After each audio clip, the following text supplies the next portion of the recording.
Ma femme a dit que si son ex avait choisi d'être avec elle au lieu de ses addictions, ils seraient encore ensemble. Mais maintenant, j'ai choisi quelque chose de mieux que son divorce. J'ai 38 ans et je suis marié à ma femme Grace, 37 ans, depuis 14 ans. Nous nous connaissons depuis notre adolescence. Nous avons pratiquement grandi ensemble.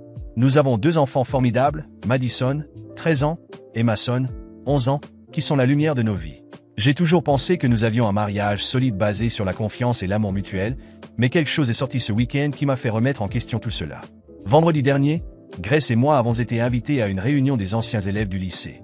C'était un événement réservé aux adultes, donc nous avons laissé les enfants chez mes parents. L'atmosphère était animée, avec tout le monde se remémorant les bons vieux temps et se mettant à jour sur nos vies. Comme prévu, lors de ces types de rassemblements, l'alcool coulait à flot. Grace et moi ne buvons généralement pas beaucoup, mais ce soir-là nous avons décidé de nous détendre un peu. Je me suis limité à quelques bières, mais j'ai remarqué que Grace buvait plus que d'habitude. Je n'y ai pas trop pensé sur le moment. Je pensais simplement qu'elle profitait d'une soirée sans souci, surtout parce que nous n'aurions pas nos enfants ce soir-là, car ils passeraient la nuit chez mes parents. Au fur et à mesure que la soirée avançait, l'atmosphère devenait plus détendue et les conversations devenaient plus personnelles. À un moment donné, un groupe d'amis a commencé à parler de Logan, l'ex-petit ami de Grace. Logan et Grace avaient été en couple pendant le lycée et une partie de l'université avant que Grace et moi commencions à sortir ensemble. J'ai entendu des fragments de la conversation. Apparemment, Logan était tombé dans une spirale de dépendance aux drogues et à l'alcool. Certains de nos amis ont exprimé leur inquiétude et leurs regrets concernant ce qui lui arrivait. Je me suis souvenu que c'était précisément la raison pour laquelle Grace avait mis fin à leur relation il y a tant d'années. Grace et moi avons commencé à sortir ensemble environ 1 an après sa rupture avec Logan. J'ai toujours su qu'il existait, bien sûr, mais ce n'était jamais un sujet de conversation fréquent entre nous. Grace m'avait dit que la relation était terminée à cause des problèmes de drogue de Logan, mais nous n'avions pas approfondi le sujet. Je respectais son passé et je supposais que si quelque chose d'important devait être partagé, elle me le dirait. C'est là que c'est arrivé. Grace, visiblement affectée par l'alcool, a rejoint la conversation sur Logan. Sa voix était plus forte que d'habitude et j'ai remarqué un ton que je n'avais jamais entendu chez elle auparavant. Avec un mélange de tristesse et d'amertume, elle a dit quelque chose qui a glacé mon sang. Vous savez, j'ai donné le choix à Logan. Je lui ai dit de choisir entre les drogues ou moi. Il a choisi les drogues. S'il avait choisi de rester avec moi, nous serions probablement encore ensemble. Le silence qui a suivi était assourdissant. Je pouvais sentir les regards de tout le monde se déplacer alternativement entre moi et Grace. Mon esprit est devenu vide pendant un moment, essayant de traiter ce que je venais d'entendre. Ma femme, la femme avec qui j'ai partagé les 16 dernières années de ma vie, venait-elle de laisser entendre que j'étais son deuxième choix?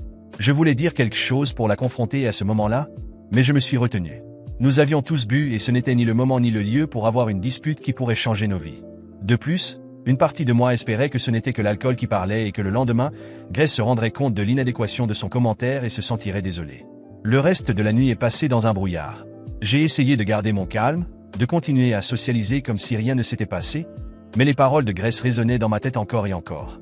Lorsque nous sommes finalement rentrés chez nous, Grace s'est effondrée sur le lit pendant que je restais éveillé pendant des heures à revoir chaque moment de notre relation, cherchant des signes que j'aurais pu manquer. Le lendemain matin, au petit déjeuner, Grace a remarqué que j'étais inhabituellement silencieux. Les enfants étaient encore chez mes parents, donc nous étions seuls. Elle m'a demandé ce qui n'allait pas, et j'ai décidé qu'il était temps d'aborder le problème. Grace, ai-je commencé en essayant de rester calme. Ce que tu as dit hier soir sur Logan m'a fait remettre en question toute notre relation. Me vois-tu vraiment comme ton deuxième choix? Je m'attendais à ce qu'elle nie immédiatement ce qu'elle avait dit, qu'elle me rassure en me disant que c'était juste un commentaire stupide causé par l'alcool. Mais sa réaction était complètement différente de ce à quoi je m'attendais. Sans dire un mot, elle s'est levée de la table et s'est enfermée dans notre chambre. Je l'ai appelée plusieurs fois, lui demandant de sortir et de parler comme des adultes, mais je n'ai eu aucune réponse. Le reste de la journée est passé dans le silence. Grace ne quittait la chambre que pour aller aux toilettes ou prendre une boisson dans la cuisine, évitant tout contact visuel avec moi. Cette nuit-là, j'ai décidé de dormir sur le canapé, non pas parce que je voulais la punir, mais parce que je sentais que nous avions besoin d'espace pour traiter ce qui se passait. J'espérais que le lendemain, avec une tête plus claire, nous pourrions avoir une conversation honnête sur ce qui s'était passé. Je pensais qu'elle avait peut-être encore une gueule de bois et qu'elle parlerait enfin avec moi. Mais le dimanche est arrivé et la situation ne s'est pas améliorée. Grace a continué son traitement silencieux, refusant de me parler au-delà de la coordination nécessaire pour les enfants qui rentraient à la maison cet après-midi-là. Madison et Mason ont remarqué que quelque chose n'allait pas, mais nous avons essayé d'agir normalement devant eux. Et me voici maintenant, en train d'écrire cela. Dimanche soir, après une autre journée de silence et de tension, je ne comprends pas pourquoi Grace agit ainsi. C'est elle qui a fait le commentaire blessant, et maintenant elle refuse d'en parler avec moi. J'ai l'impression d'être puni pour quelque chose que je n'ai pas fait. Une partie de moi veut lui crier dessus, exiger une explication, mais je sais que cela ne ferait qu'aggraver les choses. Une autre partie veut faire comme si rien ne s'était passé, revenir à notre routine normale et enterrer cet incident, mais je sais que je ne peux pas faire cela. Son commentaire a ouvert une boîte de Pandore d'insécurité et de doutes que je ne peux tout simplement pas ignorer. Ai-je vraiment été juste un remplacement toutes ces années? Notre vie ensemble, nos enfants, nos rêves partagés, tout cela n'était-il qu'un plan B pour elle? Et si Logan avait arrêté les drogues, Grace serait-elle retournée dans ses bras? Je sais que 16 ans de mariage ne peuvent pas être résumés en un seul commentaire fait sous l'influence de l'alcool. Je sais que nous avons construit une vie ensemble, que nous avons 2 enfants, mais je ne peux pas écarter le sentiment que quelque chose de fondamental dans notre relation s'est brisé. J'ai besoin de savoir si je réagis de manière excessive. Devrais-je donner plus de temps à Grace pour traiter ce qui s'est passé? Devrais-je insister pour avoir une conversation même si elle ne le veut pas? Ou devrais-je commencer à envisager que notre relation n'est peut-être pas aussi solide que je l'ai toujours pensé? Reddit, j'ai besoin de votre avis honnête. Suis-je le mauvais gars pour ressentir cela? Est-ce que je fais une montagne avec une tempête dans un verre d'eau? Ou ai-je raison de m'inquiéter pour l'avenir de mon mariage? Cela fait presque 5 jours depuis mon message original et je voulais vous donner une mise à jour sur ma situation. Tout d'abord, je tiens à exprimer ma gratitude à ceux qui ont pris le temps de répondre à mon message. Cela a été une semaine difficile, mais vos commentaires m'ont aidé à traiter mes émotions et à réfléchir aux prochaines étapes à suivre. Avant d'entrer dans les détails de ce qui s'est passé cette semaine, je voudrais répondre à certaines des questions et commentaires les plus fréquents que j'ai reçus. Beaucoup d'entre vous ont demandé la nature de la relation entre Grace et Logan et comment cela s'est terminé exactement. Après réflexion, j'ai réalisé que je ne savais pas vraiment autant de détails que je le pensais. Grace et Logan ont été ensemble pendant 4 ans, du 2e année de lycée jusqu'au 2e année de l'université. D'après ce que Grace m'avait dit, leur relation était assez intense, comme les relations adolescentes ont tendance à l'être. Le problème de drogue de Logan a commencé pendant leur dernière année ensemble. Au début, d'après Grace, c'était juste récréatif, mais cela a progressivement dégénéré en drogue plus dure. Grace a essayé de l'aider pendant des mois, l'accompagnant même à certaines réunions, mais la situation est devenue intenable lorsque Logan a commencé à manquer des cours et à mettre en danger son avenir académique. Après cette conversation fatidique qui n'a jamais eu lieu, quelque chose a changé en Grace. Les premiers jours après l'incident, j'ai déjà remarqué une certaine distance, mais j'ai essayé de me convaincre que c'était juste le temps qu'elle avait besoin pour traiter ce qu'elle avait dit. Cependant, au fil des semaines, son comportement est devenu de plus en plus étrange. Ce qui avait commencé par du silence et de l'inconfort s'est maintenant transformé en une série de comportements bizarres. Grace a commencé à sortir plus souvent. Avant, nos soirées étaient toujours passées ensemble en famille, à regarder des films ou à dîner, mais maintenant elle semblait être constamment occupée. Il y avait plusieurs réunions de travail de dernière minute et des dîners avec des amis que je n'avais jamais entendu parler. Elle a également commencé à passer plus de temps sur son téléphone, à rire aux messages ou à quitter la pièce pour prendre des appels. Toujours avec l'excuse que c'était personnel ou non important. J'ai essayé de la croire, mais quelque chose dans mon ventre me disait qu'il y avait plus. Un des moments les plus inquiétants a été lorsque Grace a commencé à acheter de nouveaux vêtements plus fréquemment, quelque chose qu'elle faisait rarement. Avant, elle portait les mêmes vêtements confortables au travail et à la maison, mais maintenant elle investissait dans des robes et des talons hauts, même lorsqu'elle prétendait simplement aller prendre un café avec une amie. Lorsque je lui ai demandé l'intérêt soudain pour son apparence, elle a haussé les épaules et a dit « Toute femme aime se sentir belle ». Cela pourrait être vrai, bien sûr, mais le timing semblait suspect. Je ne voulais pas être le mari paranoïaque qui imagine des choses sans preuve. Alors, pendant un certain temps, j'ai essayé d'ignorer les signes et de me concentrer sur nos enfants et le travail. Mais à mesure que la distance entre nous grandissait, mes suspicions se renforçaient. Madison et Mason ont également commencé à remarquer que leur mère n'était plus aussi présente, toujours occupée à quelque chose en dehors de la maison ou absorbée par son téléphone. Une nuit, quelque chose m'a réveillé vers 2 heures du matin. La pièce était complètement silencieuse, à l'exception du doux bruit de frappe provenant du côté de Grace. Je me suis retourné lentement et l'ai vue de dos, tapant sur son téléphone avec une expression sérieuse. Ma curiosité, et peut-être un peu de désespoir, m'ont poussé à prêter plus d'attention. Elle tapait rapidement, puis, d'un coup, elle a supprimé ce qui semblait être un message et a reposé son téléphone sur la table de nuit avant de se tourner pour dormir. À ce moment-là, mon cœur s'est emballé. Je savais que quelque chose se passait, même si je ne voulais pas envahir sa vie privée, je sentais que je devais faire quelque chose. J'ai décidé que je devais voir ce qui se passait sur son téléphone. J'ai attendu que Grace soit complètement endormie, ce qui ne prit pas longtemps, et j'ai pris son téléphone avec précaution. Mon cœur battait la chamade en le déverrouillant. Il y avait plusieurs messages récents d'un numéro inconnu, sans nom enregistré. Les conversations étaient brèves et quelque peu cryptiques, avec de courtes phrases et des emojis, mais un en particulier a attiré mon attention. C'était incroyable de te voir aujourd'hui. Nous devons le refaire bientôt. Demain après-midi? Mon sang s'est glacé. Que faisait Grace qu'elle devait répéter, et pourquoi demain après-midi? J'avais du mal à croire ce que je lisais. Même sans preuve concrète, j'avais déjà suspecté quelque chose, et cela ne faisait que renforcer mes inquiétudes. Je suis sorti discrètement de la pièce, essayant de traiter tout ce que je venais de découvrir. Autant je ne voulais pas le croire, autant il semblait que ma femme était impliquée dans quelque chose qui pourrait détruire notre mariage. Le lendemain, la routine s'est déroulée comme d'habitude. Grace était distraite, probablement en train de planifier sa réunion, et j'étais déterminé à découvrir la vérité. Elle a mentionné de manière décontractée qu'elle avait une réunion après le déjeuner et serait de retour plus tard dans l'après-midi. Avec une boule au ventre, je lui ai dit que cela me convenait, essayant de paraître indifférent. Ce jour-là, j'ai décidé de la suivre. J'ai attendu qu'elle quitte la maison, mis des vêtements discrets et les suivi, en gardant une distance sûre. Grace est allée au centre-ville et a garé sa voiture près d'un petit café. Mon cœur battait la chamade en la voyant sortir de la voiture et entrer dans le café avec un sourire sur le visage. Puis, quelques minutes plus tard, un homme est apparu. Il était grand, avec des cheveux bruns, et avait une expression calme. Ils se sont salués amicalement et se sont assis à une table au fond du café. J'ai observé tout cela à distance, essayant de rester calme. Je ne savais pas qui il était, mais les messages sur son téléphone résonnaient dans ma tête. C'était incroyable de te voir. Que pouvait-il faire d'autre? Je ne pouvais plus le supporter. Je suis sorti de la voiture et suis entré dans le café, essayant d'agir naturellement en approchant discrètement de leur table. C'est là que j'ai réalisé mon erreur. En m'approchant, j'ai pu entendre leur conversation plus clairement. L'homme parlait prudemment, choisissant ses mots avec soin, et Grace semblait nerveuse. Soudain, l'homme a ouvert un dossier et lui a montré une série de documents. J'ai été choqué d'entendre le mot qui est sorti de la bouche de Grace. Divorce. De tous les scénarios que mon esprit avait créés, c'était le dernier que j'attendais. Grace ne me trompait pas avec un autre homme. Elle planifiait de divorcer et avait rencontré secrètement un avocat. Le c'était incroyable de te voir n'avait rien à voir avec la romance. C'était elle qui finalisait les détails d'une séparation qu'elle avait déjà décidée sans même me le dire. Avec le cœur brisé, je me suis éloigné discrètement sans être remarqué. Je suis sorti du café, suis monté dans ma voiture et y suis resté longtemps, traitant tout ce que je venais de découvrir. Le silence entre nous, les sorties fréquentes, la distance émotionnelle, tout cela avait maintenant du sens. Elle n'essayait pas seulement de résoudre ce qu'elle avait dit sur Logan cette nuit-là. Elle se préparait à me quitter. Je suis rentré chez moi sans savoir quoi faire. Une partie de moi voulait l'affronter immédiatement, mais une autre partie savait que si je le faisais, notre mariage prendrait fin là, sur le champ. J'ai veillé toute la nuit à réfléchir à ce que je devais faire. Si je laissais passer plus de temps, elle me servirait probablement les papiers de divorce bientôt. Je devais agir rapidement. Mais comment? Comment sauver un mariage qui semblait déjà condamné, sans même une conversation honnête?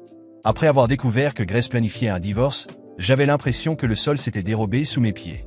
Chaque pensée, chaque souvenir de notre relation commençait à se mélanger avec un profond sentiment de culpabilité et de regret. Même si je savais ce qu'elle faisait, j'ai décidé de ne pas l'affronter immédiatement. Je pensais que si elle savait que j'avais découvert le divorce, ce serait la fin définitive. Alors, j'ai choisi une autre voie, essayer secrètement de sauver notre mariage sans que Grace ne sache que j'étais au courant de tout. J'ai fait tout ce que je pouvais pour raviver la connexion entre nous. J'ai commencé à cuisiner davantage, à organiser des sorties en famille, à complimenter chaque petit détail la concernant, espérant qu'elle réaliserait, d'une manière ou d'une autre, que nous pourrions encore être heureux ensemble.